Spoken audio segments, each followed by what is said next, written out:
Ashamaa akkam jirtu daawwattoota chaanala yuutuubii Abduu Oroogaa nama yuutuubii fayyadamu hundaaf waan faayidaa guddaa qabu. Waan keessan viyuu baay'ee akka inni argatu akkasuma guyyaa muraasa keessatti viyuu hedduu sabiskiraayibii baay'ee karaa itti argachuu dandeessan siitingii isaa yuutuubii gubbaarratti pileelistiidhaan waan wal qabate akka isin agarsiisaa jechuudha. Pileelistii kana yookaan namoota yuutuubii fayyadamu viidiyoo keessan pileelistii keessa eega galchitanii siitingii pileelistii keessa jiru kana akka sirreeffachuu qabdanuu kan viyuu guddaa isin argamsiisuu danda'uuf akkasuma kan viidiyoo keessanii faayidaa guddaa qabu namoonni arganii akkasuma subscribe isin godhan viidiyoo keessan daawwachuu danda'an viidiyoon keessan akka inni view guddaa argatuuf kan isin gargaaru ta'a jechuudha. Siitingii kana namoonni yuutuubii fayyadamtan pileelistii namni hin beekne hin jirtanu. Siitingii kana haala kamiin akka isin yuutuubii gubbaarratti edit gochuudhaan osoo gara Google Chrome yookaan internet browser hin deemin siitingii kana yuutuub gubbaarratti edit gootanii view guddaa akka inni argatu gochuu dandeessu jechuudha. Kanaaf gabaabumatti gara barnootaa deemna namoonni chaanala keenya hin beekne subscribe gochuu hin dagatinaa isin jira. YouTube chaanala keessan gubbaa akka itti fayyadamaa jirtan eega seentanii profaayilii keessan tuquudhaan maqaa keessan gubbaarratti isinii baasa. Pileelistiin keessan haala kanaan kan inni isinii baasu jechuudha. Pileelist kan jedhagaa asirratti argattu kan nama hundaayyuu pileelistiin kun asuma kana viidiyoo keessan wal qabatedha. Viidiyoon kun kan isin daawwattanidha. Kanaafuu view all kan jette kaanii tuqxu pileelistii keessan hunda ilaaluudhaaf. View all eega tuqxanii pileelistii isin uumtan indaallee isaa isin agarsiisa jechuudha. Pileelistii yuutuubii gubbaarratti uumtanii jirtanuu hunda isinii baasa jechuudha. Kanaafuu asirratti pileelistii kana asirratti edit gochuudhaan view guddaa akka isinii argamsiisuu danda'u. Pileelistii kana edit gochuu dandeessu jechuudha. Mallattoo xiyyaa kana pileelistii keessan fiillafiitii tuqaa sadiin jirti bakka mallattoo xiyyaa sana agarsiisaa jiru kana tuqaa sadiin kana eega tuqxanii dileetii kan jallaa macarashaa kaa dhufuudhaan edit kan jettu ni jirti mallattoon qalamaa jechuudha.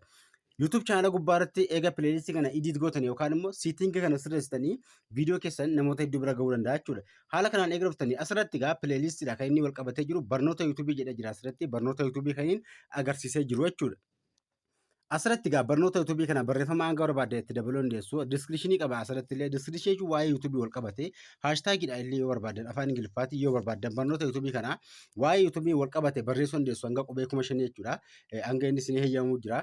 Asirratti pileelistii diskiripshinii kana jalatti pileelistiin dhimma mataa isaa yookaan immoo pileelistii jechuun mata duree viidiyoo eega keessanii diskiripshinii qaba. Diskiripshiniin waa'ee viidiyoo sanaa wal qabate hanga qubee hedduu fayyadamuu dandeessu jechuudha. Ganjallaa maaltu jira? Paabilikii jira. Paabilikii jechuun yookaan viizibilii paabilikii viidiyoon keessa akka namoota hedduu bira gahu paabilikii taa'uu qaba. Anlistidiin kuni viidiyoon keessan legizeedhaaf akkasuma achirra kaa'uu dandeessu jechuudha. Anlistidiin kan isin agartan jechuudha.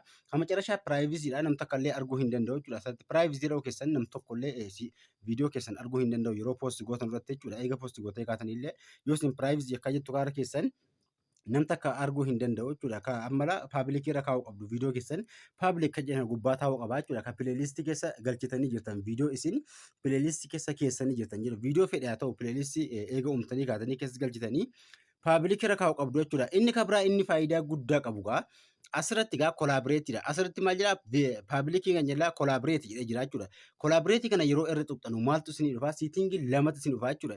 Kolaabireetii oon jedhee jiraate kolaabireet kan add viidiyoo kan jedhu kun oonii ta'uu qaba jechuudha. Kolaabireetis kan add viidiyoo. Viidiyoo kan biraa akka itti dabaltanu kolaabireet kan jedhu kana oonii gochuu qabdu jechuudha. Kanaafuu kan ganjallaa kun immoo maal jedhaa? Kan ganjallaa kanarree allahu niw kolaabireet kan jedhu kun haala kanaan namoonni biraa viidiyoo keessanitti akka viidiyoo isaanii makanuuf akka gargaarsa akkasuma namoota viidiyoo keessanitti akka jari viidiyoo makanii viidiyoo isaanii fidanii viidiyoo keessan keessa galchan heeyyamuu jechuudha karaa gabaabaa. Ammallee invaayit gootanii liinkii pileelistii keessanii namoonni biraa isinii taphachiisuu akka heeyyamtan yookaan namoonni biraa pileelistii keessaa yoo dhiqata dhaggeeffachuu barbaadan viidiyoo keessan liinkii isaa asirraa koppii godhatanii gara intarneet biroozerii yookaan bakka biraatti taphachiisuu danda'u jechuudha viidiyoon keessan. Kanaafuu asirratti asirratti kolaabireetii kana viidiyoo kolaabireetii kan adda viidiyoo kan jedhu awwalaa kana oonii gochuu qabdu jechuudha lamanuyyuu.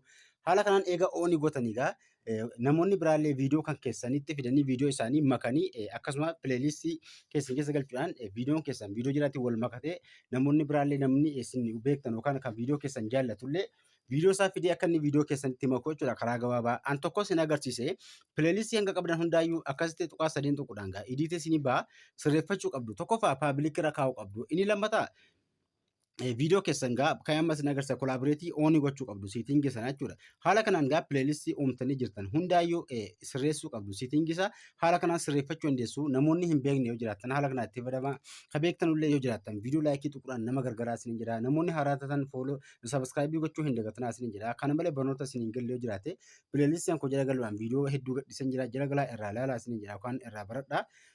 Hanga kutaa taanu waltu nuti nagaan turaa gaaffii qabaattan komentii naa ka'a.